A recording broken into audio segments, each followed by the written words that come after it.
Domenica 6 agosto, festa della Trasfigurazione del Signore. È il 218° giorno dall'inizio dell'anno, ne mancano 147 al termine. Il sole sorge alle 5:59 e tramonta alle 20:32. La luna si leva alle 23:10 e tramonta alle 11:45.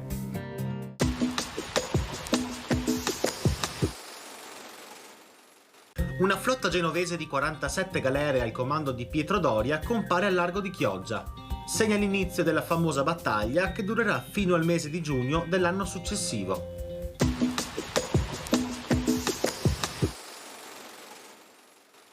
Le previsioni per domani. Cielo in prevalenza sereno o poco nuvoloso. Sui monti di pomeriggio a tratti parzialmente nuvoloso o nuvoloso. In montagna di pomeriggio probabilità medio-bassa per piogge locali sulle Dolomiti e sparse sulle Prealpi. Si tratterà di piovaschi, rovesci e temporali. Per il resto precipitazioni assenti. Temperature in calo di notte con andamento irregolare di giorno, differenze leggere e moderate rispetto a domenica.